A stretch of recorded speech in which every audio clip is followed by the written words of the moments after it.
Welcome back to the Pilot Boys podcast. This is the NBA playoff special. We got the whole gang here. We got Partha, we got V, we got Shri, we got Sridhar. And it is time for us to dive in and do a detailed deep dive on each of these series, everything that's going on, and make some fun picks. So again, this is going to be a great episode, so stay tuned. V, why don't you kick things off? MC, Master of Ceremonies. Where are we starting, bro? Well, I mean, let's start with where we're at. NBA season is a long season. 82 games is hard for anyone to follow when they have a busy life. But once the playoffs start, I think everybody who's an NBA fan really starts tuning in. And I think what we saw in the first round was some pretty competitive series, some surprisingly uncompetitive series. But overall, I think we can start by going through those series and the matchups. I think the most surprising matchup was the 1 and 8 seed. Milwaukee was favored in Vegas to be the champion this year. They had the odds, and unfortunately, they ran into motivated Jimmy Butler and the Miami Heat. Giannis got hurt, and it shows how uncertain basketball can be at times, and they got eliminated in 6 games. Very surprising result when you look at it in context of 1 to 8, but not necessarily as surprising when you look at how good the Heat have been overall in the last few years. It seemed like they just struggled in this regular season, and then they have Jimmy Butler, who's probably the best clutch player in all of the NBA in the playoffs. So they opened some eyes, and now they're up 1-0 on the Knicks as well. So I guess we can start there. What surprised you guys in that series and how it turned out? Let's start with Shri. Absolutely. I mean, honestly, I'll just say, one thing with that. I love seeing upsets. Upsets are all about, which team has the most heart. And obviously dealing with the injury side of it is also crazy. Jimmy Butler is definitely Himmy Butler. I think he crushed it. But the ankle thing is kind of tough as well. Maybe he should have wore some lasso. I don't know. That probably would have helped him. But I'm very happy to see this type of energy. It's very inspiring to see that type of performance from him. I mean, I've always been a Jimmy fan, but just to see that, especially in this series, I thought that was very inspiring to see. Yeah, and to add to that, I think one of the things that Tom Thibodeau said to start off the series against the Knicks, he admitted that when Jimmy got drafted to Chicago when he was coaching there, he was like, I had no idea this guy was going to become this good. He thought he was going to be a role player talent. He could see he's athletic, he works hard, he's got a good build. But I think Jimmy, the thing about him is that he's constantly surpassed the ceiling of what everybody thought he could be. From college, he's got a beautiful story, very challenging upbringing, very tough circumstances, and has really just turned into an amazing positive force from everyone who knows him. Wonderful, sweet guy.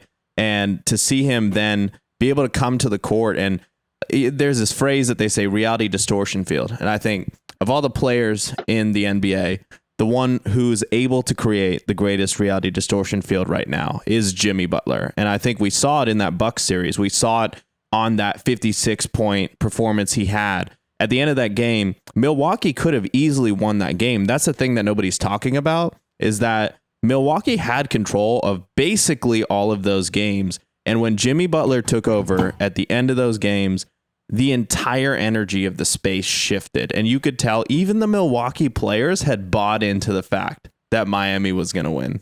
What'd you think, Sridhar? Exactly as you guys were saying.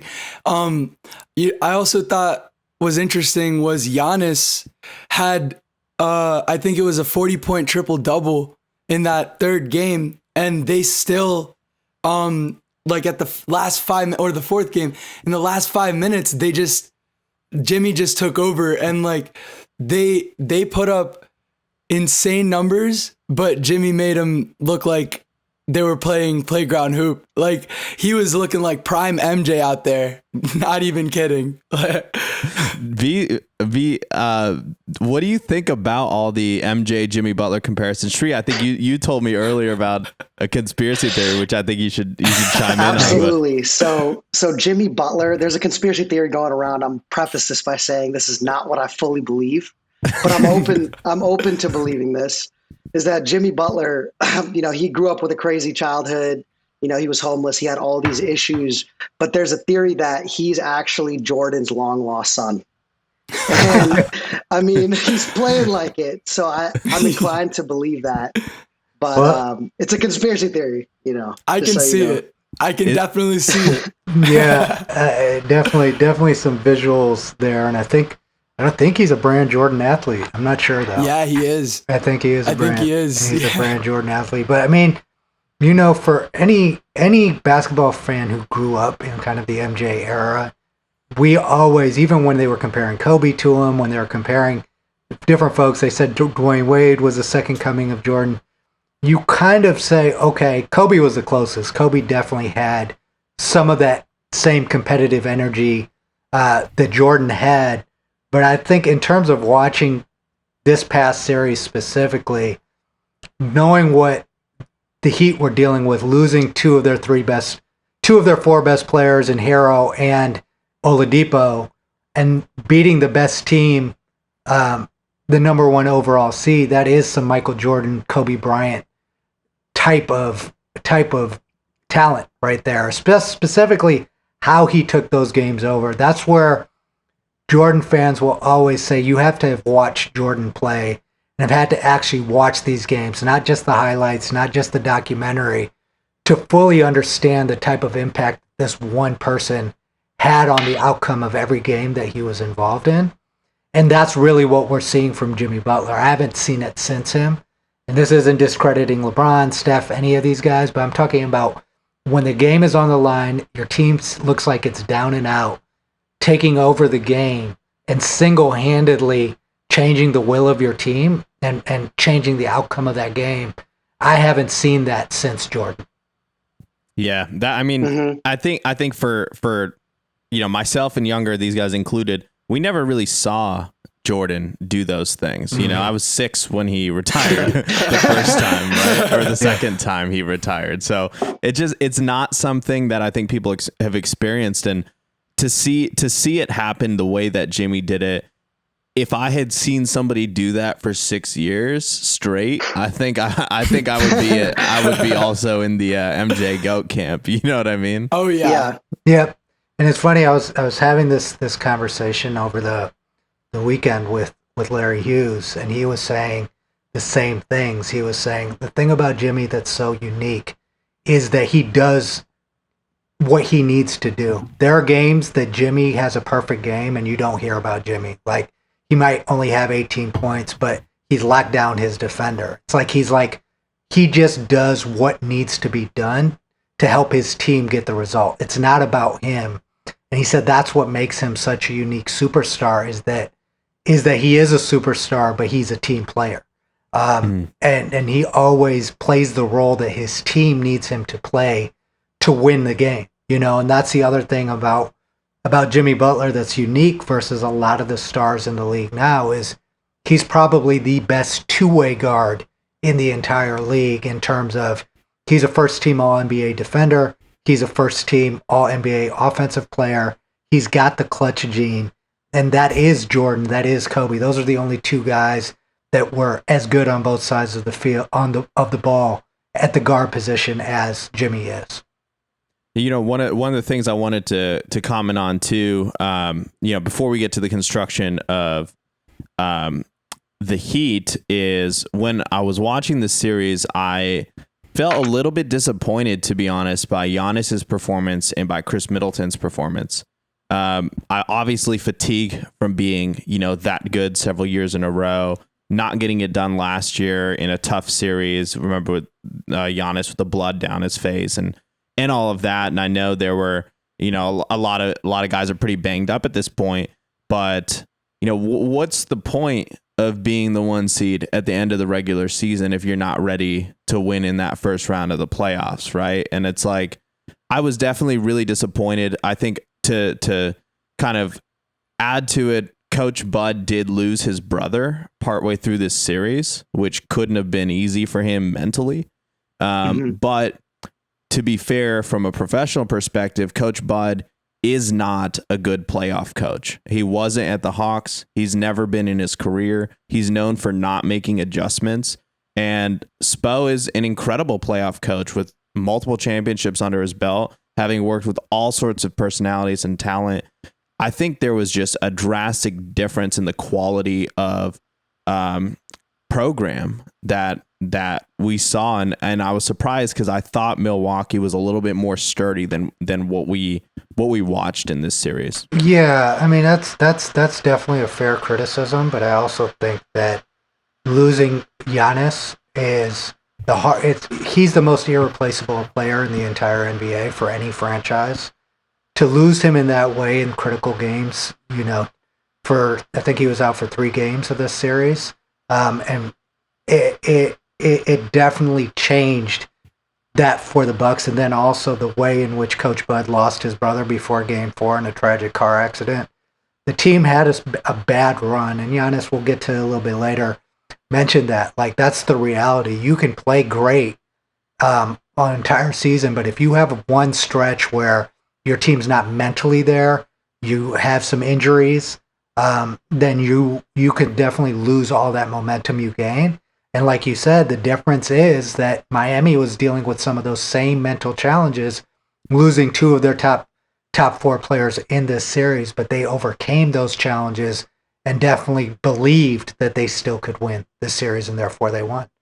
Absolutely. And, to highlight that, the Tyler Herro injury right at the beginning of the series had most media saying the Bucks are going to take this cleanly. Shree, when you saw that happen, like, what was your take, and, what surprised you and how the Heat rebounded from that? Honestly, with basketball, the beautiful thing is that, like, anything can happen at any time. The biggest thing for me was, like, when the tide changed, they couldn't recover from it. And I think that's pretty much what we saw, was just that, like, they weren't able to adjust, they weren't able to recover, and they ultimately got taken over. So, if you don't make the adjustments, it's exactly that. The other thing I just wanted to call out was just that, like, what do you guys think of the the Giannis post interview about the failure thing? Because people like Shaq, people like Kobe, they would view a season where they didn't win as a failure. What do you guys think about that? About his comments? And let me just play that really quickly so we can play that for the listeners here. Last year, Eric. Okay. Do you get a promotion every year on your job? No, right? So every year you work is a failure. Yes or no? No. Every year you work towards something, towards a goal, right? Which is to get a promotion, to be able to take care of your family, to be able, provide the house for them or take care of your parents. You work towards a goal. It's not a failure. It's steps to success, And if you've never, I don't want to make it personal. So there's always steps to it, Michael Jordan played 15 years, won 6 championships. The other 9 years was a failure. That's what you're telling me. I'm asking you a question. Yes or no? Okay, exactly. So why are you asking me that question? I love that. I love his energy through that, especially like the composure he has while he talks about it. Is very balanced. Yeah, he doesn't lose his temper, even though that question was pretty out of pocket, because obviously it's not a failure when you lose the playoffs. Like, every other team lose the playoffs, only one wins. Like, it doesn't necessarily mean that they all their hard work went to waste, and they also have the next season to come back. That's the point of a career, right? So it's really interesting that he asked that question, but I love the way that Giannis responded. Absolutely amazing. Class response. What'd you think, V? Are you on the old head camp? No, I'm definitely not in the old head camp, but it is putting this into context, right? There's nothing wrong with him internally feeling like the season was a failure, or him feeling like, or the team feeling a certain way about how they failed to accomplish their goal. It's completely different when a critic who doesn't play the game and whose job is to ask questions of players who play the game asks that type of question immediately in the aftermath of what is an emotional loss. Clearly, he's not happy. He's not happy about the outcome of the series. But then to ask that question and have the ability to ask that question and not get slapped in the face is the reporter's lucky, because he could have had an emotional response. And you could tell even Giannis, who's one of the most composed people that I've seen on a basketball court or off the court, you could tell he had to take a deep breath to keep himself from cussing the guy out. But I really liked his answer, because it really put things in perspective, because even Kobe and Jordan would always say it was about the pursuit of perfection more so than actually being perfect, right? And, you know, all these help books and audios, they say the greatest tool for success is adversity and failure, right? And I think these situations always happen for a reason. They were the number one team overall in the entire NBA. They lost in the first round. And I think it's very unfair when critics who don't play the game ask these type of questions of players, because they don't fully understand it. And even some of the players that came and criticized Giannis, I was like, that's not a fair way to look at it. I saw it on like groups like Jordan and Kobe would never say anything like this. They would say the season is a failure, blah, blah, blah, blah, blah. And it's like, no, they wouldn't say those things. They would get back to work on being better the next year. You know what I mean? Like, absolutely. Every single time they say we'll get better next year, we'll come back. We'll come back. Yeah. Yeah, agreed. And I mean, you look at the stats, Jimmy Butler averaged 37.6 points per game that series. Yeah. You've got somebody doing that, like, and they were throwing everything they could at him, you know, and it's not like anyone else was supporting him. Nobody else on the Heat. And I'll tell you, the next leading scorer in this series on the Heat is Bam Adebayo with 17 points per game. He was playing. Yeah. Yeah. What are you going to do? He was playing at such a level that there's nothing you can do. And on top of that, he was being defended by all-world defensive players. Jrue Holiday couldn't stop him. Nobody on the team could stop him. No, he when somebody reaches that level, you just have to give them their respect and move on. And, you know, you gotta appreciate, like, to your point, V, like the stretch of days, like, it happens. Yeah. Life happens. Are you going to go quit and cry and sulk? Like, you get nothing by saying, I'm a failure now. That doesn't help you rebound. You know what I mean? Absolutely. And, you know, one thing I did want to kind of call out on the Heat and get your guys' perspective on, you know, I've been pretty disappointed with Bam Adebayo since the 2020 run that the Heat had. And I think my disappointment started in that run with his inability to deliver good performances in the finals against the Lakers. And it seems like the dude gets bodied down in the post. I don't understand. And then he comes out and he can't make a single jumper from the elbow. So it's like, as a big on an incredibly expensive contract, how can you not really do either of those things very well? Yeah, I mean, he's had some challenges. I think also the adjustment when you do have a player that drives so much attention like Jimmy Butler. It's hard to set up offense for a guy like Bam, who has to operate within the flow of the game. He's not the guy that's going to create shots for himself off of the dribble. So one thing I will give him credit for is, and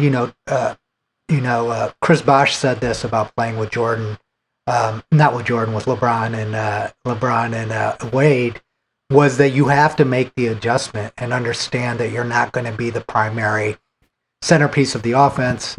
I think he does much better when they have the other weapons like Hero and Oladipo on the court to stretch the floor more.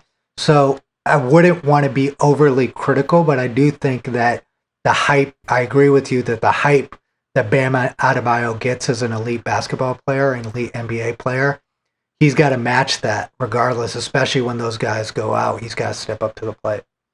Yeah. How you feel about that, Shreed? You've been watching Bam through the series. We saw game one against the Knicks with no Julius Randle on the Knicks for game one.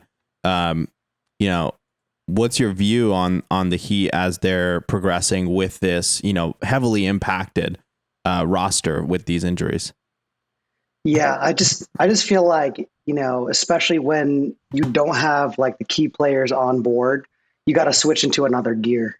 And I just feel like we just didn't see that with Bam. And I mean, you know, each person is different. You know, what makes them tick is different. But especially when you don't have key players on, you kind of have to become a leader. Kind of have to actually just be that person. And I feel like we just didn't necessarily see that from him. Yeah.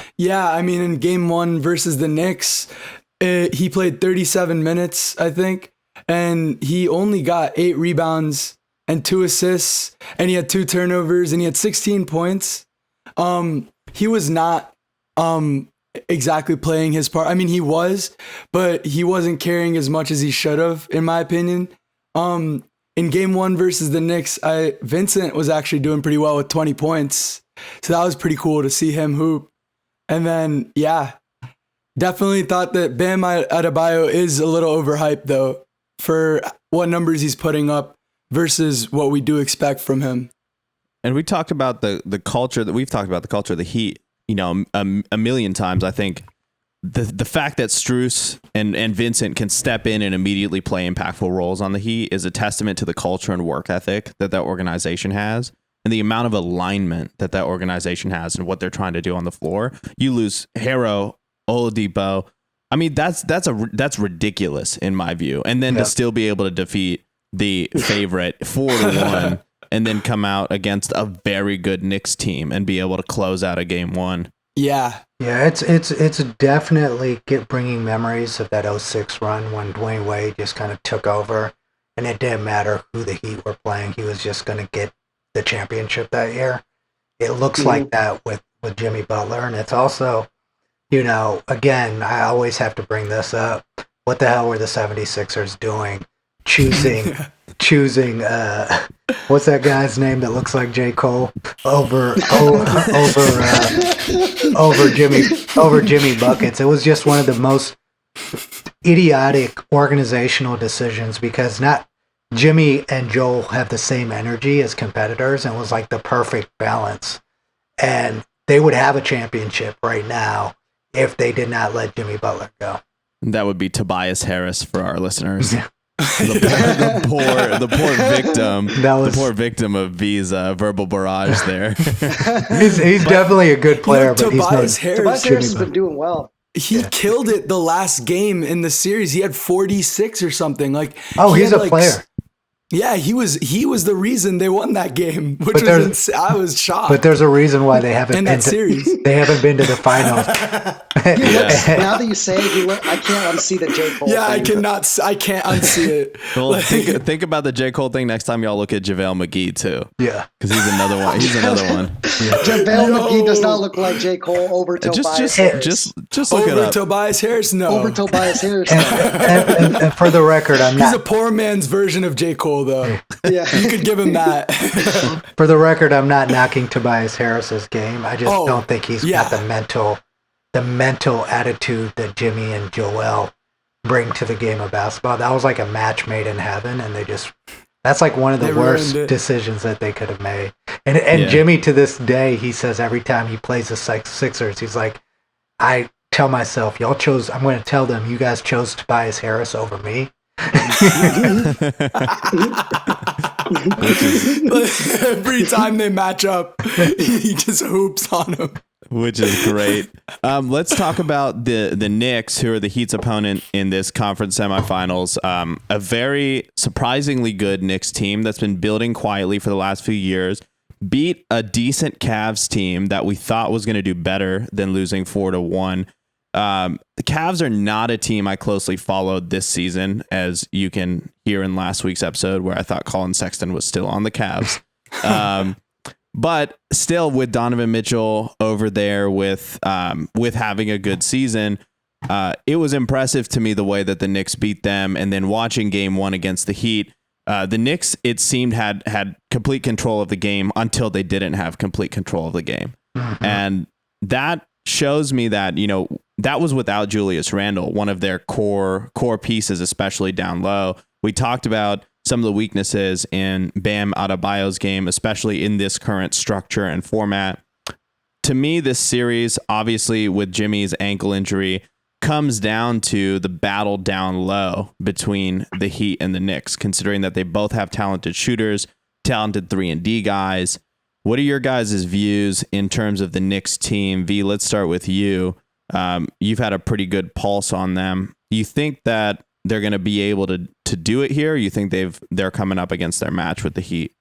Yeah, I'll start by saying that Tom Thibodeau is one of the best basketball coaches in the NBA, specifically when he has players with the right attitude, because he drives people really hard and rides them really hard. And I think adding Jalen Brunson, obviously you see the disparity now between what happened with the Mavericks team once Jalen Brunson was added, who also takes on the personality of the coach, because, him and Thibodeau and his dad have been close since he was a kid.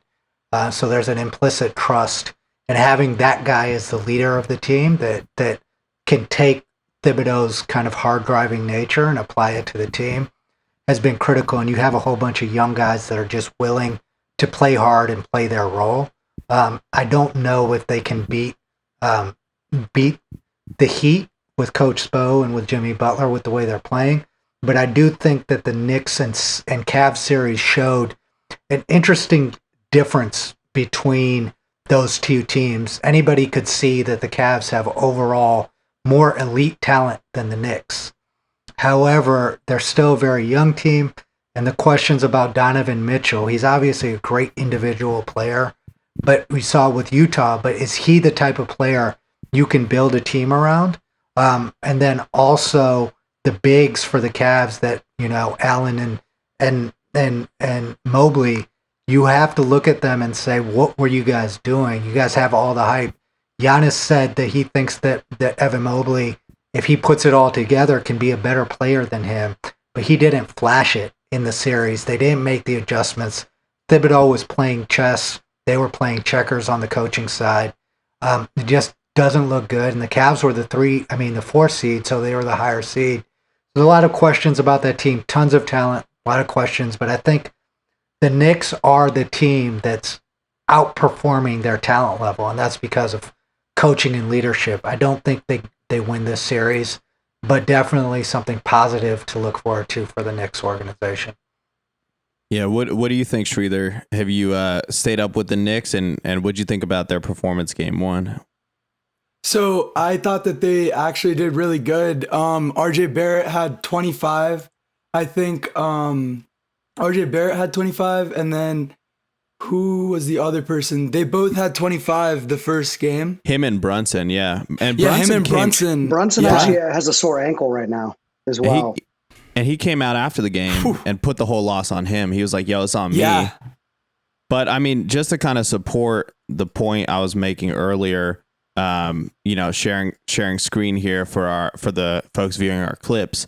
But you can see actually on the shot chart exactly where Miami's weakness is, which is in the paint, which is kind of, exactly where, you're talking about the size difference. Miami does tend to play more small ball. They tend to play a different style of basketball. The Knicks have a lot of really nicely sized talent. Like even in RJ Barrett, that's a big body that can shoot, score, and be a rebounder. I think that's gonna be where this series is decided. And I think Miami's gonna have to shoot lights out to win this thing cleanly. Absolutely. The Knicks are definitely lacking on the wings in the 3-point area. So they're going to have to pick it up from the perimeter. They want to see a dub. Well, so this thing is like Tyler Harrow's out, Butler's questionable for game 2. Mm-hmm. And on the Knicks side, same thing. Their top 2 scorers are also out, and I feel like / injured. It's like I just feel like there's a lot of firepower missing right now. So we're gonna have to see the rest of the folks kind of step it up to see some really good basketball here. Yep. Could go either way though. So let's do this. Let's call picks on this, and we'll move to 76ers Celtics. Shri, you go first. Who you got and how many games? Ooh, you know what? I got the Heat in 6 games. All right, Shreether, what you got? Funny enough, I have the Heat in 6 games as well. A 4-2. I can see it happening. All right, V. 4-2. Heat are going to take this series. Oh yeah. I got the same call. Jimmy's sitting one game to heal that ankle. He's going to get 6 days of rest before game 3. Mhm. Heat in 6. Oh yeah. So let's jump it down. Let's jump it down to the 76ers. They played just an abysmal team in the Nets. I don't even want to talk about that series. But now playing the Celtics, who had a great series with the Hawks. Hawks are a tough team that's been played by just an incredible long stint of mediocrity. They're pretty good forever, but they're never great. They were trying to make some moves in the offseason last year, bringing in DeJounte Murray. And it just doesn't seem like the Hawks have that X factor that's required to overcome getting out basically every year in the first round of the playoffs. V, what was your take when you watched the Celtics Hawks series? I feel like the Celtics allowed that series to be a series that it shouldn't have been. Obviously, there was that one game that Trae Young is always going to get his team just because he shoots lights out and he's clutch. But the Celtics there was such a talent disparity, but it seemed like they were looking forward to the Sixers series, and they missed a huge opportunity by not ending the series in 6 or in 5, because with Embiid being out, they gave him time to rest up. He's still doubtful for game 1, but I was kind of disappointed, especially coming off of their finals appearance last year. I would have liked to see more, this is our season, our championship season in that series. I feel like they let the Hawks hang around too long. Yeah, that's a great take. That's a really great take. Shri, what's your view on Celtics Hawks and how that one played out? I mean, honestly, I would definitely put this on. It's obviously a team effort, but I would say Trae Young was just a little bit disappointing. I would say that, being a superstar at that level, I think you definitely have to bring it. I feel like he really didn't do it this playoffs, and that was a big reason why they got swept. But Philly is also crushing it as well. So, I'm kind of very excited to see how this next round plays out. Yeah. Shreether, you got any views on Celtics Hawks?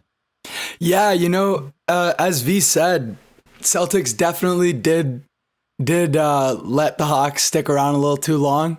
I do think that Trae Young does need a little bit more help on the floor. The Hawks need to do something about that. They need to pick some people up.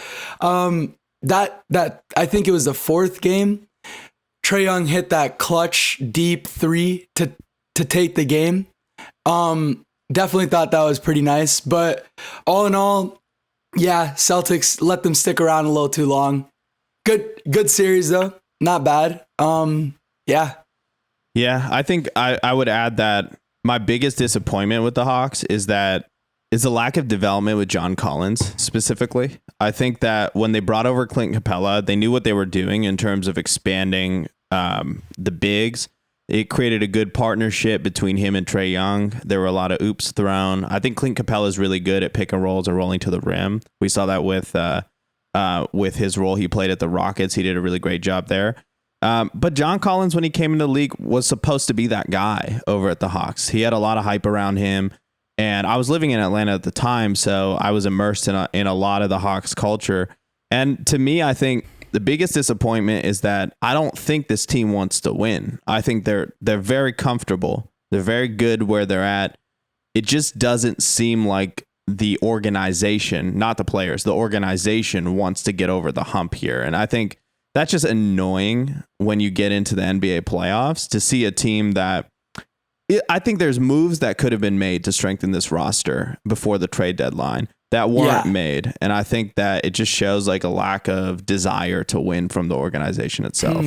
Yeah, it's always been very interesting that the Hawks have never been able to, in my time watching basketball, build a team that's a true championship contender, because it's a city that players like. It's a city that also supports basketball. There's a lot of talent in that region around basketball at the high school level as well. So it's not like it's not a basketball town, But with a lot of Atlanta sports, I've always been surprised at the lack of fan support, real fan support, showing up to games. I see a lot of Hawks games, half empty arenas. That part of it surprises me. With the community, maybe there's just too much other stuff going on that people don't want to go sit at a basketball game for 2.5 hours, but you don't see that same energy when it comes to the Braves and when it comes to the Falcons. Fans show up and it's a very supportive sports town. With that said, I agree with you. I mean, organizationally, I don't know if Danny Ferry's still in the front office or involved in any capacity, but they were building something with him when they had him. But it's very easy to see with Trae Young. This is a guy who's very, very similar to early Steph. He obviously can do amazing things on the court, make offense happen, but he's a complete defensive liability. He can't guard anybody or anything. So you need John Collins and DeJounte Murray and Clint Capella to support him defensively and offensively. And you brought up a great point. John Collins is the biggest disappointment that they have on the team because he's being paid well. And you thought there was hope that year that the Hawks made the run that they made, that he was really going to be a great player. And I just don't see what everyone else sees in DeJounte Murray either. I think he's a good player, but I don't necessarily think he's a great player to be your second piece on the team. Especially like the skills to attitude ratio with DeJounte Murray, I think is off. I think his attitude is far too high for his skill level and contribution on the court. Mm-hmm. I mean, we're walking into a slugfest here between Boston and the Sixers. Like that, I think what's exciting about this is like both are very physical teams with incredible talent, really athletic defenders. One thing I love about the Celtics is they play great defense, led by obviously the tone Marcus Smart sets on that side of the floor. Sixers too. Philly's a tough town. It's got a tough culture. They like to get punched in the mouth and punched back in the mouth. I'm excited, man. That's what I want to watch between these two teams. I want to see them really tough it out, and I want to see growth out of whoever comes out of this series, because if anybody from the East wants to win the championship this year, iron has to sharpen iron. And that first round, iron did not sharpen iron. And if they're not able to elevate, if a team is not able to elevate their game from the East in this series or in the conference finals, then the winner will definitely be from the West, and it won't even be close when we get to the finals. Yeah, I mean, look, this series, it's very predictable for me. And I've said this many times. It's not a lack of talent on the Sixers side. It's a lack of the right championship attitude that I think the Celtics possess, from Marcus Smart, Jaylen Brown, Jason Tatum, Williams, the big. They are a gritty, tough bunch. And if you look at kind of the recent history, and you look at the other side, outside of Embiid and Maxey, the Sixers don't have that same energy, and that's why they get the results. The Celtics kind of dominate the Sixers in this current iteration. James Harden, obviously phenomenal, all-time great player, but again, he's not a leader and he doesn't have that kind of toughness that's required to compete against this team. So it is on paper a very enticing matchup, the most probably competitive matchup that's on paper that we'll see. But honestly, I feel like the Celtics are going to dominate this series. Yeah, so let's make those calls then, V. What you got? I got 4-2 Celtics. Tree there. As V was saying, James Harden is an amazing player, but he definitely is not a playoffs. Like, he's not no Jimmy Butler, that's for sure. Yeah. He doesn't have that dog in him. He's definitely good though, but the Celtics have Jason Tatum, Marcus Smart, and Jaylen Brown, and all of them are high top tier competitors that are gonna bring it. And Joel Embiid definitely gonna bring it, but we're gonna have to see. And I'd say for the call, it's an interesting call. I'd say I could see a 4-3 Celtics. I could see a game 7. Okay. What you got, Tree? Yeah, I'm doing Celtics in 7 as well.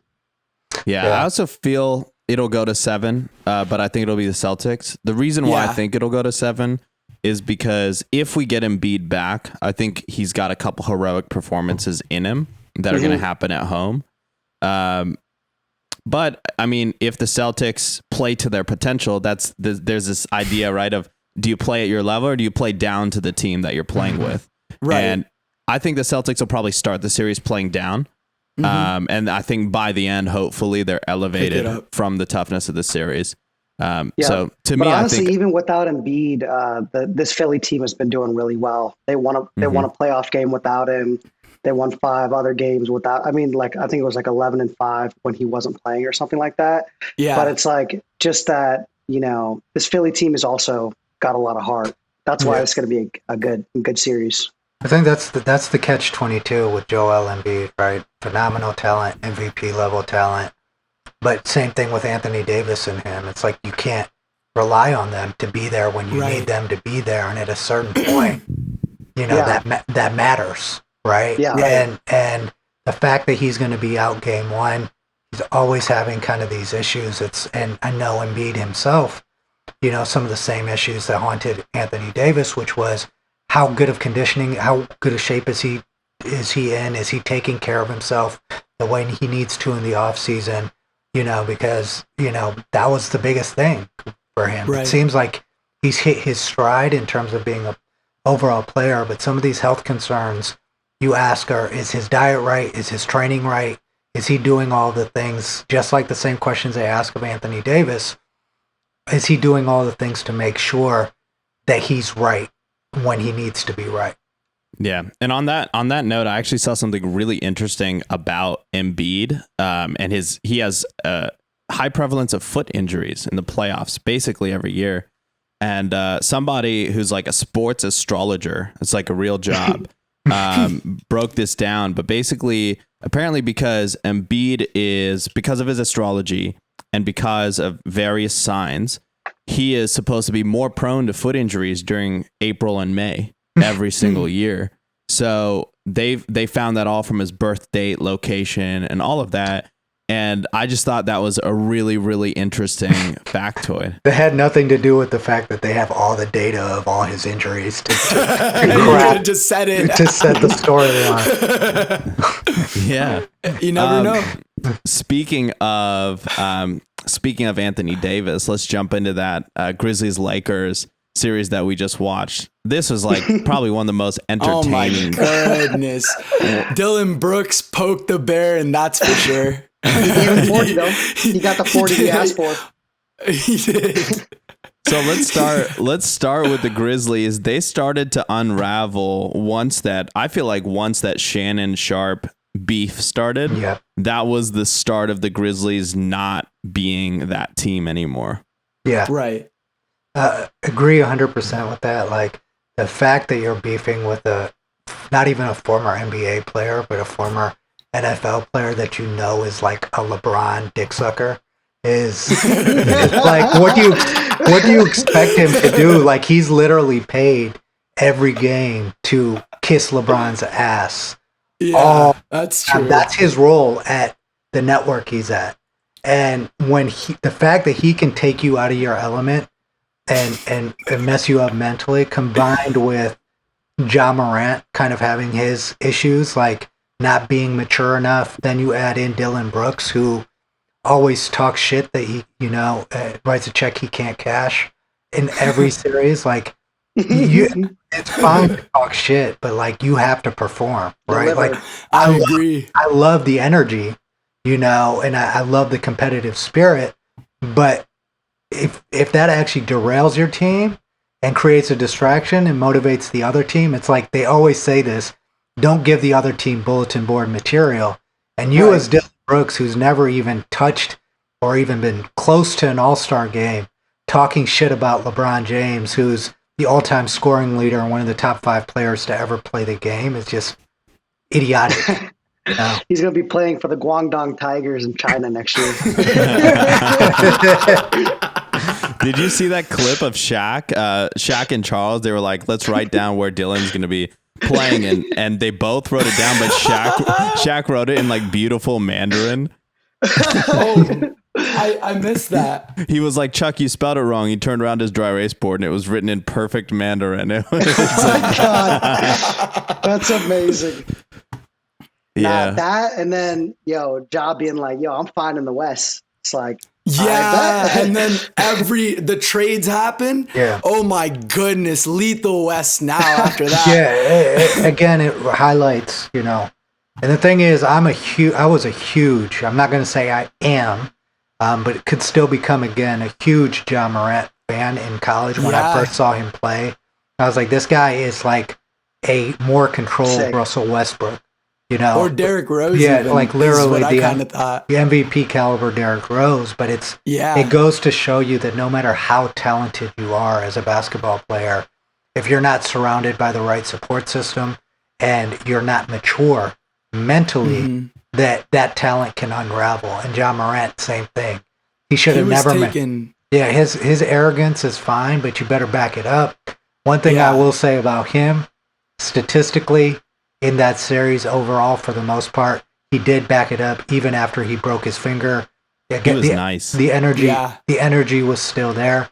This isn't on him, and I also like the way that Desmond Bane played throughout the series. But the Grizzlies definitely are a basket case. They need a sports psychologist in the building pretty badly. Yeah, and he needs to stop trying to dunk on LeBron first off, because that's like, I feel like one of his biggest goals, because he even said that in a post-game interview.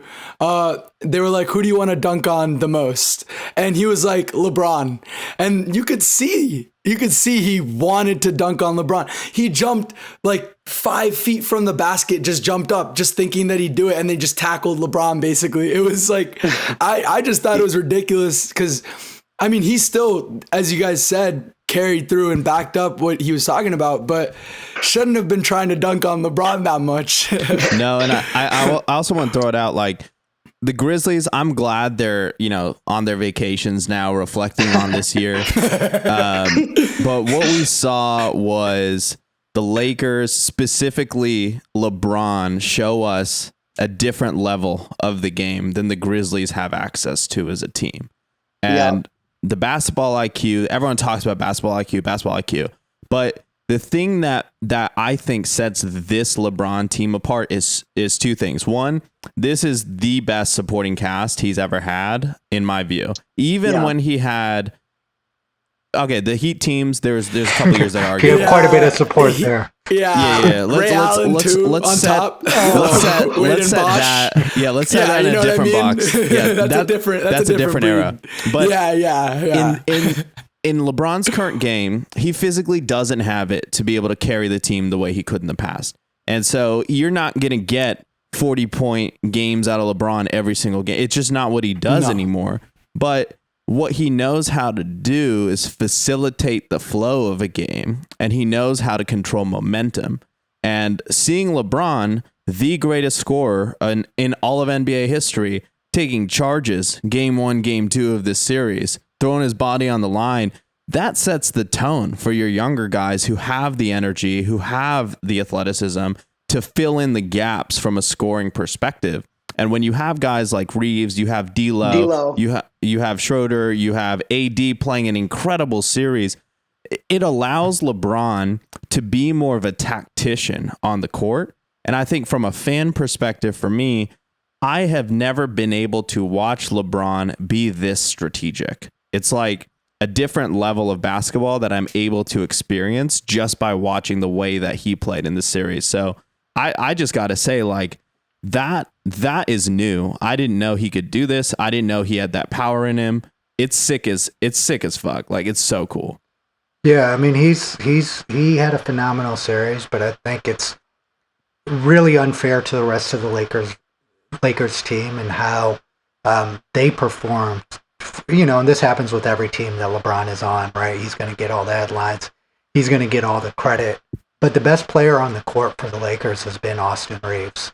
As an undrafted guy coming in, he's their top scorer, top offensive player. In key moments when the games looked out of hand, he's kind of carried them offensively, or LeBron's been tired or out of the game.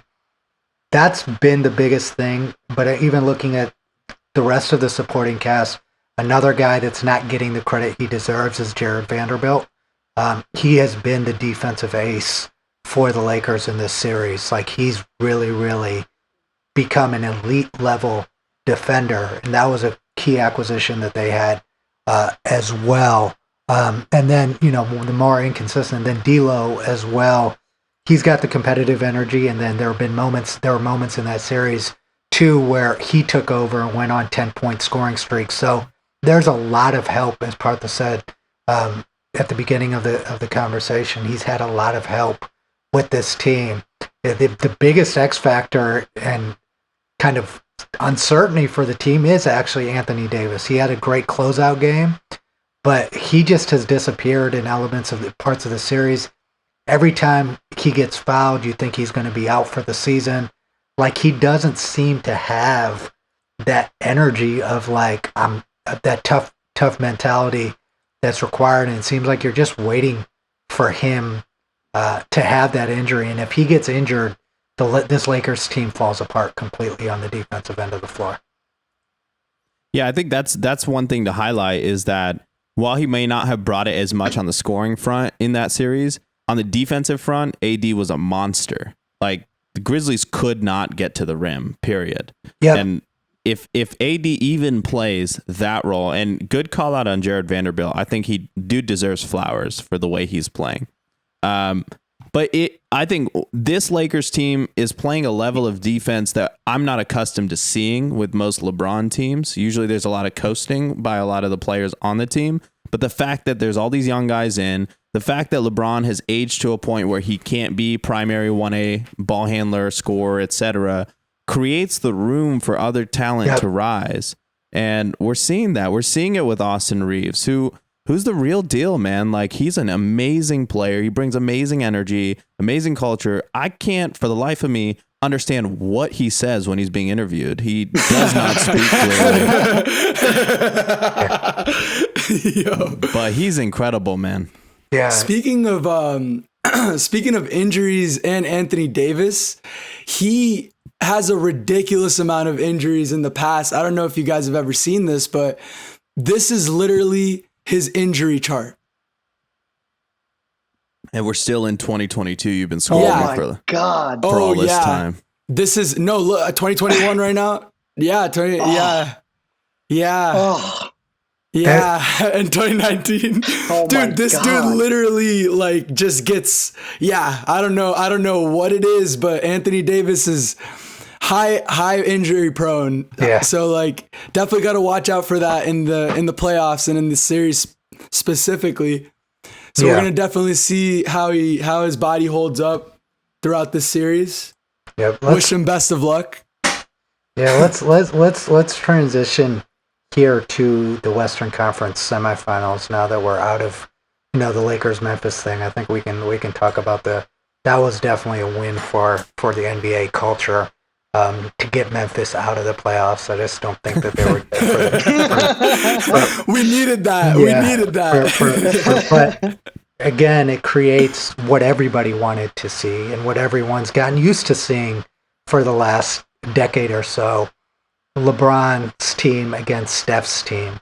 Steph has gotten the better end of LeBron on most of those occasions, except for the one series in which LeBron did his Michael Jordan impersonation to bring them down from 4-2. But also Draymond Green got suspended, as he normally does, at a key moment in that. He deserved that suspension. Yeah. He deserved that suspension. Yeah. Draymond Green was mad out of pocket. I hate Draymond Green for that series. Yeah. I'm a Cavs fan, obviously, and Yeah. I hate Draymond Green. For the life of me, man. Like, he just kicks people in the balls and then thinks that he can get away with it, or like stomps people in their chest. But granted, there was some more to that one, but yeah. Yeah, I mean, and that's where we're at here is, have to give all the credit in the world to the Sacramento Kings. I think De'Aaron Fox is the best young point guard and probably, deserves more attention as MVP for what he did this season, as well as Mike Brown for Coach of the Year, which he got. But they are a rising team. But as I said, there was going to come to a point where all of the history that the Warriors have in all of these series, and I know most casual NBA fans and even most, diehard NBA fans are sick of seeing the Warriors. But again, they showed in Game 7, and Steph showed that he has another level as a basketball player. And anybody who bet that the Kings were going to beat the Warriors in that series was sorely mistaken. You in the first half of that series, like, it was really just the beginning. You definitely thought that the Sacramento Kings had one up because Curry was being outperformed, and then Jordan Poole was really fumbling the bag. I'm not going to cap. Seems like he shouldn't have had the ball most of the time that he had the ball, and he just looked like a case of just like handling gone wrong, really. But Curry didn't look like himself for a lot of that series in the beginning, but then he started picking up that Curry mode, where he just Chef Curry, he just shoots and he splashes like it's like anywhere. It was definitely a performance. It's the greatest that game. Game 7 was insane. I mean, I think he's the only player to ever hit 50 points in a Game 7. Yep. Which is kind of insane. We just got to respect that.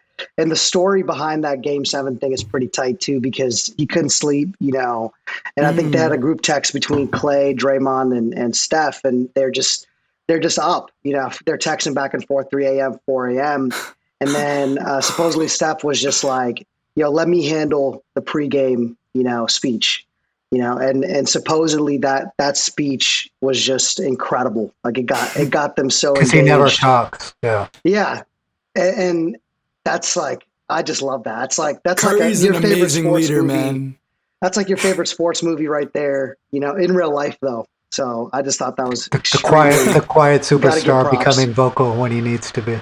Yeah. Well, I Crazy think too, shit. like one of the things that was referenced about that speech is that it sounds like guys like Kuminga, guys like Jordan Poole were unhappy with the way that that their roles were shifting as they entered the playoffs. They weren't getting as many touches as they wanted, those kinds of things. And basically the speech was, if you're on the bus, you're playing whatever role you need to play for us to win. If you're not, take your vacation starts now. And to see like somebody of Steph's caliber say that, like to your point, V, quiet superstar, like he's not the guy who's usually talking like that. Mm-hmm. So because he waits for these moments, his words carry so much more weight with everybody in that locker room. And I think that's the thing you got to really appreciate about Steph is like, it seems like he's a fantastic human being, but on top of that, like he picks and chooses his moments. He's very intentional and he's showing like a level of strategic thought that's incredible. And I think like the difference between Steph and LeBron is the way that Steph scores versus the way LeBron scores is so different on your body. And it allows him, I think, to be able to more easily create these 50-point performances compared to somebody like LeBron. And he's 35 now. He's aging. It's not like Steph's like, super young guy out here running around. Like it's got to take work to put up those points. But he, to your point, V, again, he can flip that switch, take it up a notch, and elevate everybody behind him by saying, put the weight on me. I'm going to show you how this is done. And from a team perspective, I can't imagine the solidarity that has created in the locker room. Yeah, and just a couple notes on the Warriors. Got to give a shout out to their most underappreciated asset in Kevon Looney. He shut down Sabonis. He cleared the boards for them. The one question mark that really exists for the Warriors is Jordan Poole. I mean, there's something about guys from Michigan after they get their contracts, Duncan Robinson, Jordan Poole, they play really well, they get their contract, and then they fall off the map. And it's not just an issue of necessarily his game not translating well, but if you look at his attitude on the court, you can tell he's very envious when Steph and Clay are performing and he's not performing as well. You see it in his demeanor on the court, and you start to wonder how much of a long-term fit he is and why that confrontation with Draymond happened in the first place. I don't know if that conversation was directed or that speech that Steph gave was directed at him, but you can visibly see that he's the only guy that's not completely tuned in, and they need him to be tuned in to dominate the way that they dominated last year. And that's really the biggest concern that I saw in that Kings series is the complete disappearance of Jordan Poole. Yeah, well said. And, I think alongside that, we got to give flowers to Clay. Clay, coming back from that crazy injury a couple years ago, he's back, man. He's exactly who he was before. He's a more mature player. He knows his spots better than he's ever known them. And a lot of people think Steph is dangerous. I think Clay's the most dangerous player on this Warriors team. Oh, yeah. We've never seen someone put up 37 and a quarter other than Clay. The way that he can get himself going when he needs to, and also the consistency he brings when he doesn't need to get going, the value he adds, especially as a 3-and-D type of guy, is unreal to this Warriors team. And I think he has been a little bit under the radar this year because Draymond's gone and created his own media platform, and now he's like, for whatever reason, the guy everyone talks about. But I mean, he's putting up 6 and 6 every game. And the other, one thing I wanted to say just about Jordan Poole is just that I don't know if you guys have seen these memes or heard of the Jordan Poole effect at all, but what they really got to do is put some baddies courtside. Yeah. And every time you put some baddies courtside, Jordan just balls out. Like he hoops. You got to see the edits where basically he looks over, he sees a baddie, and then he just starts balling out. So it's called the Jordan Poole effect. You can look it up on the Urban Dictionary. So the Warriors are just scouting universities. Yeah, straight up. They just try to find just like 5-6 baddies. Just put them courtside, pay for their tickets. They need to bring in more talent to the game. It seems like, but the other part that needs to be mentioned is, Andrew Wiggins caught a lot of flack for taking time off because his father was sick, prioritized, what was happening with his family, took an extended period of time off. But it was very clear, it's been very clear since he's come back, he hasn't skipped a beat. He's playing the exact same role he played for them last year on both the defensive side. He's giving them 18 to 20 a game.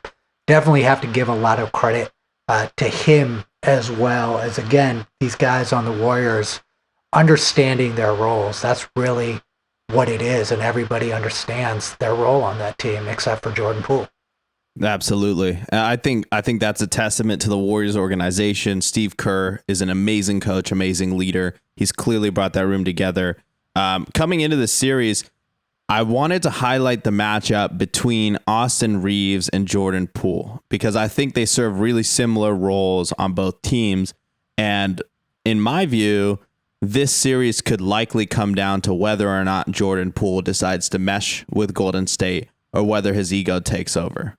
Yeah, that is the X factor, because if he plays well, this isn't going to be a close series. It's going to be over very, very quickly. The Lakers do not have a team that's constructed to match up with Golden State.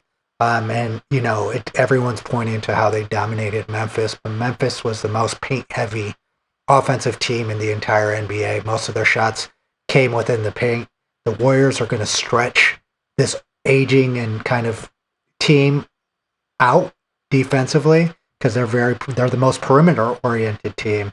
So I don't think that this is a very good matchup for the Lakers. I didn't think the Kings would be either. I thought whoever won that series was going to have a pretty easy time against the Lakers unless Anthony Davis decides that he to put some super glue on all of his joints and perform without missing any games. That could be a difference, right? Because they don't have an answer to him if Kevon Looney gets in foul trouble. But I mean, going toward this series, I don't see it being as competitive as everyone else is making it out to be. I think that the Warriors, as long as they play the way they did and Jordan Poole shows up, it's not going to be a very close series. Well, and I'll give a counter there because I'm actually probably leaning Lakers this series. I'm probably in the minority on that one. But the thing that I think is really interesting about the playoffs is that it's not about skill. It's about peaking at the right time. Yep. It's about chemistry and cohesiveness at the right time. Mhm. I think we're seeing the Warriors pull some stuff together, but I think it can't be understated the momentum that's behind the Lakers right now, plus the amount of energy that's around them in LA, in the stadium, in and around everything that they're involved in. Having young guys who are driving that bus now is very different than Golden State, because we're talking about in Golden State a team where the young guys are the ones who are struggling actually, and the older guys are the ones who are driving. With the Lakers, it's almost like there's been a successful transfer of power in an extent.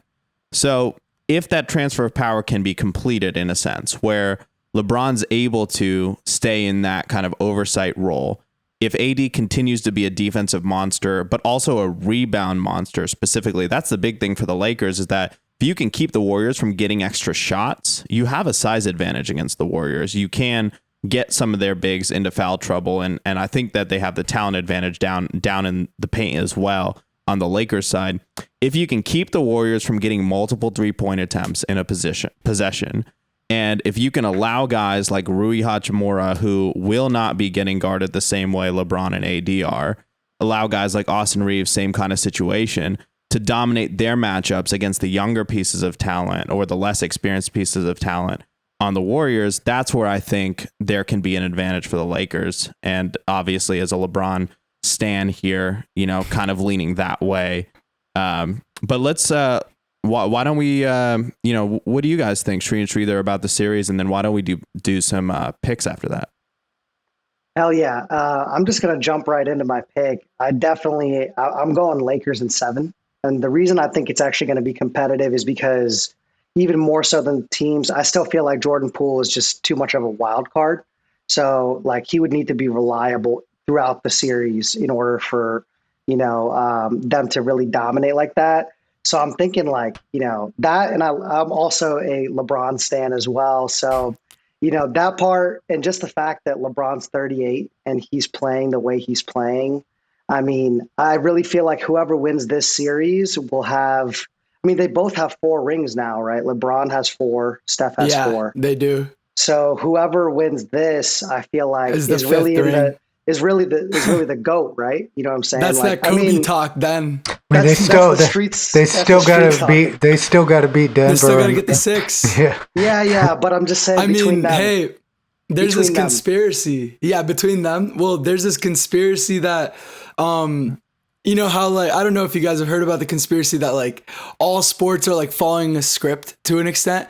So the narrative is that LeBron is going to win this championship with his scoring title to cement him in the GOAT conversation with Jordan. Because if he gets this championship, he is the GOAT. It's no longer Jordan, even though he has 5 versus 6, just due to the fact that he also has the scoring title on top of that. You don't think so, V? I actually also don't think so, Sridhar. You don't think so? No. Why don't you guys think so? The thing is, Jordan played 13 years. LeBron's played 20 almost. And on top of that, there's nothing that can be done about 2 3-peats and 6-0 in the finals. LeBron has Yeah. won more finals than he's won. And not saying that True. winning is everything getting there, but he also dominated kind of a weak Eastern Conference to get there many years. Mhm. And then the Heat, although they won 2 championships, probably the fact that they didn't win more with the team, They should have won all 4. Mhm. they should have won all 4 of You're them. right. So that's the reason it's not, and No, I understand. Yeah. but I think the comparison is also pretty unfair because they Right. play. They're just not the same. They're not the same type of player. No. I would put them. I don't fault anyone for saying LeBron is their GOAT, but I think when you bring it to objectivity, it's pretty clear that Jordan has an argument that LeBron can't surpass, No. but maybe Steph can if he gets to Right. 7 rings. But even Steph, he doesn't have the numbers.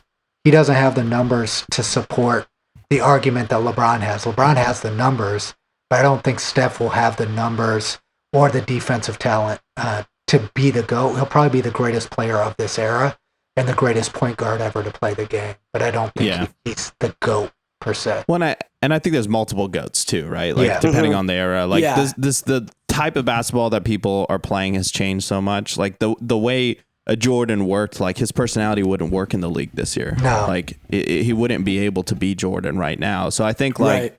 for the new generation, LeBron's their GOAT. And I think you share that title when you get to a certain point. I think there's multiple folks that can be fairly called was the greatest basketball players of all time. And they all contributed different things to the game. And I think LeBron deserves his flowers as one of those GOATs. But I don't think, to V's point, I don't think it makes sense to even try to compare the two because it's different eras, different fan bases, different media environments, different goals in terms of what they were even chasing compared to, what the outcomes were. And I would say like LeBron's comp is Magic. It's never been Jordan. And I think LeBron has exceeded Magic. in his overall contribution. Yeah. And one other thing very important in this conversation, it's great for the media to have this conversation and the critics and the armchair people to have it. But something that's very, very telling is even amongst the players who are currently in the NBA, over 60% of them still say Michael Jordan's the greatest basketball player of all time. In a head-to-head vote, they did a vote with all the players in the league now. It just goes to show you what other players who've played the game think carries the most weight to me. And I think Agreed. the fact that Jordan is so far removed from playing and that these young guys still say that and believe that says a lot about how great this guy was. Mm-hmm. Absolutely.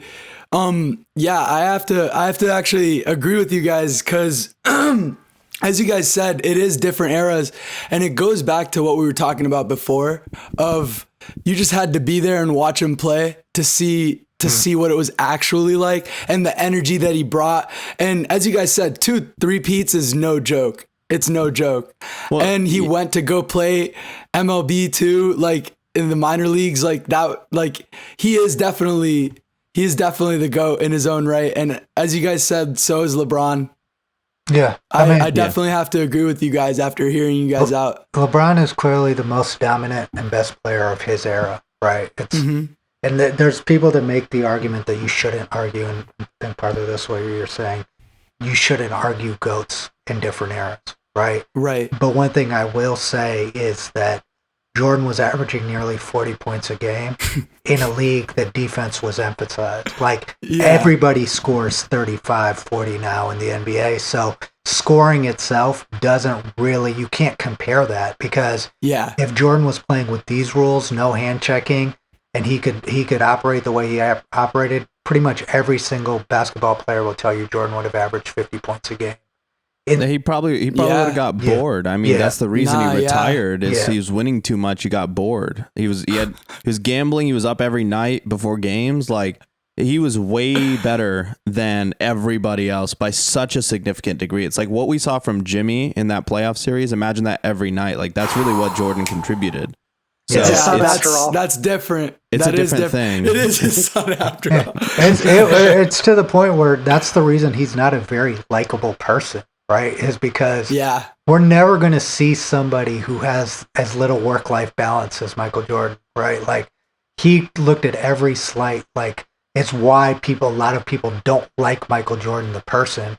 But from a basketball perspective, the guy was 110%. Same thing with Kobe. A lot of people didn't like Kobe. And that's, I think if LeBron had that attitude that Jordan and Kobe did toward basketball, you would say that he probably have 10 rings right now. Yeah. But you wouldn't like him. Yeah, but he wouldn't be nearly as likable. He's definitely a family-friendly NBA player.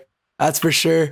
Kobe was definitely, and as you guys said, Jordan, down to the nitty-gritty, wouldn't give a fuck, literally would cuss out his teammates.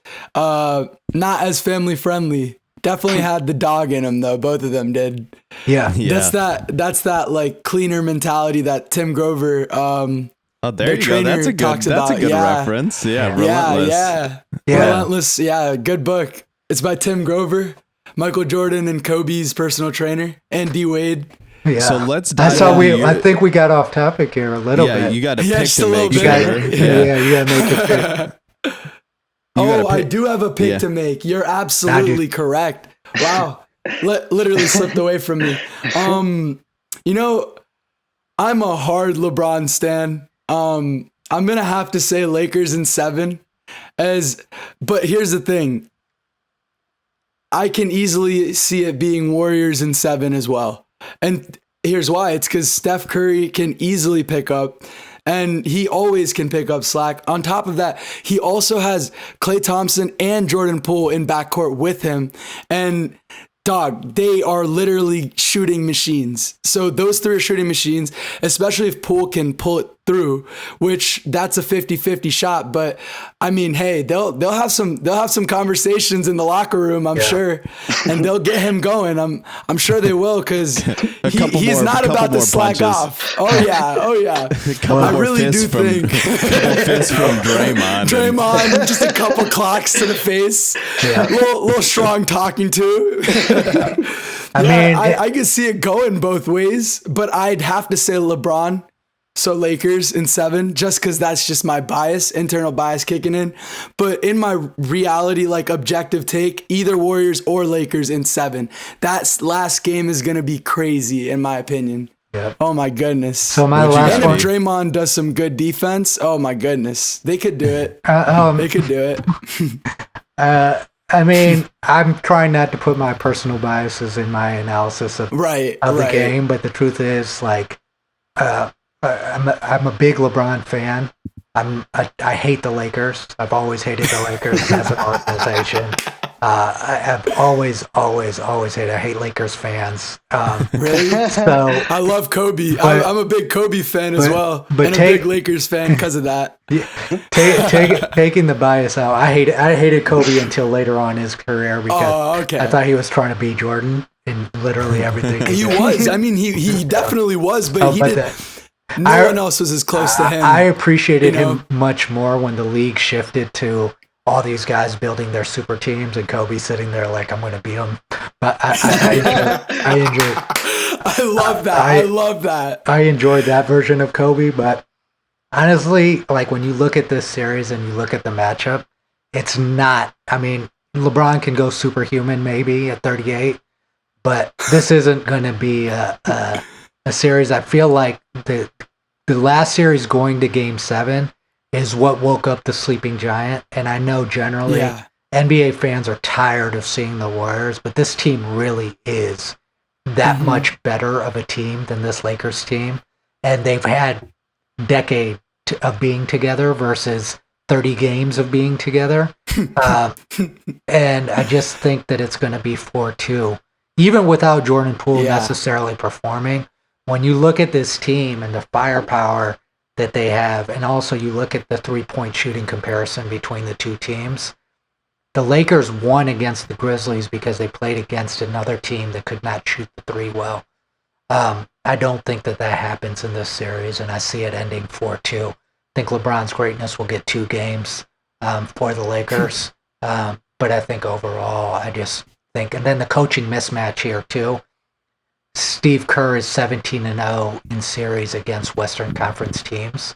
They make the finals. You know what I mean? That's what this team does. I don't see them losing in the second round to the Lakers. Yeah, Steve Kerr is I mean, incredible. Yeah, he deserves a lot of credit. So let's move on to the last series here. We got Nuggets and Suns. Both advanced 4-1 pretty easily through the first round. Didn't really have strong matchups because the injuries on the Clippers. The Timberwolves obviously suck, so Denver just kind of walked right through. Now we've got Denver and Phoenix playing each other. Phoenix recently added Kevin Durant to their team.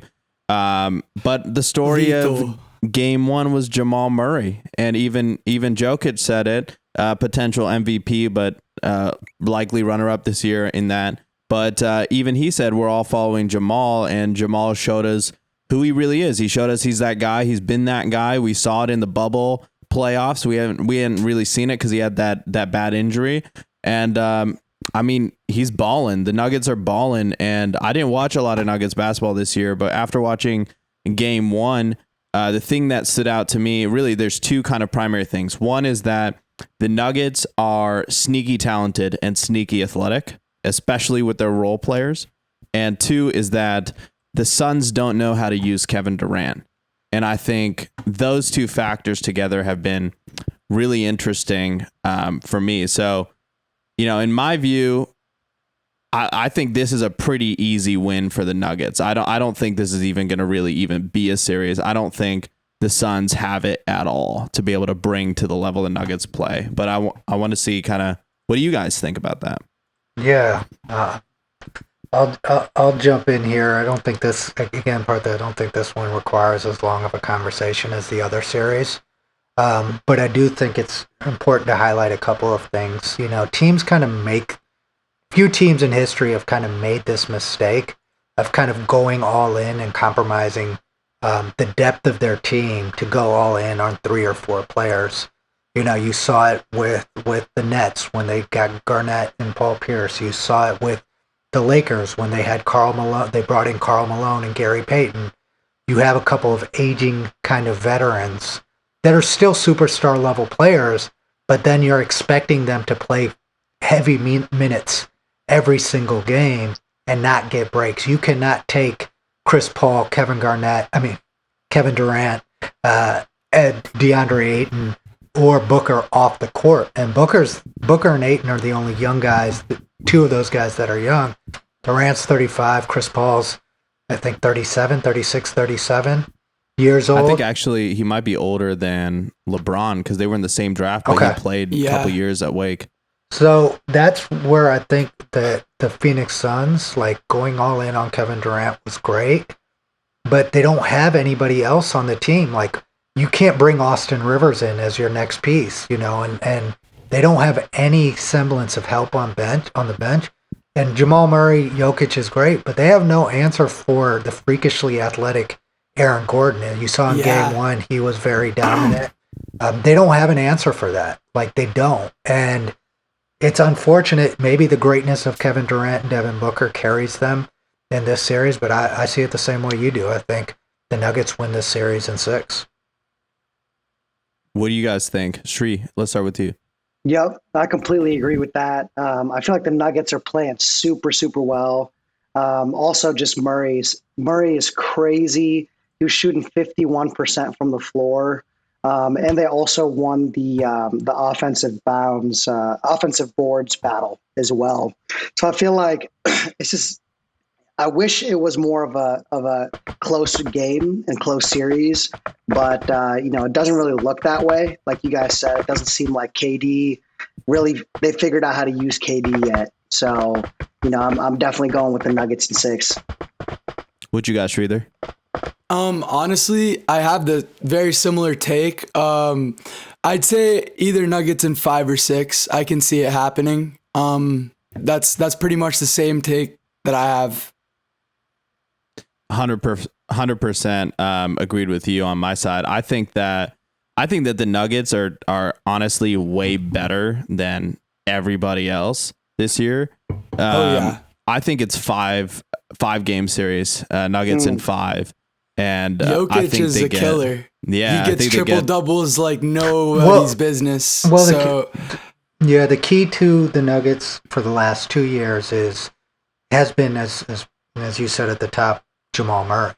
right? Because Jokic is a great player, but he's not your killer. He's not the guy Yeah. that you go to get you buckets in the late fourth quarter. It is Jamal Murray. He stepped up. And they have just a lot of depth there. You know, Michael Porter Jr., they just are a very well put together team, but it is very important for them to get out of this round and get to a finals, because I don't think that you can start giving somebody 3-time MVP who hasn't even made the NBA finals. Like, you can't be the league MVP and never, like, if he gets it again this year and they don't make the finals and they don't win a championship, then it's like, it's meaningless, because by giving somebody something that nobody else has done, you're basically saying they're the greatest player of all time, and it doesn't hold water when his team can't even get to the finals. Yeah, straight up. So I think we have pretty much an overall consensus on a lot of these takes. We'll be back. It sounds like we need to do a part 2 when we get to the conference finals here. But an exciting start to the NBA playoffs. Just kind of final thoughts. On my side, I just wanted to say that the really nice thing this year about the playoffs is it's the most parity that we've had in a long time. And the type of basketball that's being played is fascinating, because we have finished the evolution of bigs now being able to stretch the floor as well. So it's leading to more unique strategies, more dynamic passing, more dynamic ball movement and rolls, into almost like a positionless basketball culture that has had a lot of really physically tough games. Like, you're seeing teams just gassed sometimes at the end of these games. And I appreciate the refs letting the games get physical too. To me, this year is the best product that I've watched of the NBA since LeBron came back 3-1 against the Warriors. I haven't seen a better produced, more enticing playoffs from the NBA since then. I'd like to say that the bubble was pretty crazy, and Jamal Murray went ridiculous in the bubble as well. I'd have to say that the bubble was definitely a really good year of the NBA. Would like to see something else like that, because that was just pure basketball, pure hooping. Nobody was in the courts, just the players, and you know that they just got into their zones, and players that don't like necessarily need the noise really got into their element, and they were able to like step up to the plate. Definitely a good year there, but I'd have to say that this year's on par or just a little under, but it's there. Having Warriors versus Lakers in the conference semifinals, pretty cool. Round 2, that's a pretty crazy thing. Either LeBron or Steph, so that's gonna be a really cool cool series to watch. Definitely a very entertaining playoff season. Yeah, I mean, I agree with what you guys are saying. I think all of the intrigue is out west in this round. Obviously we can shit on the Suns and say the Nuggets are going to clear, but at the same time, they do have 4 All-Stars on their team that, if they play really well, could beat any team in the NBA, not just in a series. You can't count them out. But that's why I say the intrigue's out west. I don't think there's as much interest, especially with the Bucks losing in the first. But the Heat, I for sure see a lot of interest there. Yeah, but I just don't see them, despite Jimmy's unbelievable talent. You saw it even in Philadelphia. With the injuries that they have, they're not beating the Celtics or the Sixers in the next round. They'll probably get past the Knicks because the Knicks are inexperienced. But it's not, I don't think it's very captivating. And honestly, I don't think that the Sixers-Celtics series is going to be that great. I know you guys disagree with me on that overall, but, like you said, overall competitive basketball, upsets, everything that you would want in the NBA playoffs is there so far. And I guess that brings us to our stopping point. So we'll be back with a part 2 once we get to the conference finals. As always, remember to stay moving, be you as fly. Pilot Boys out.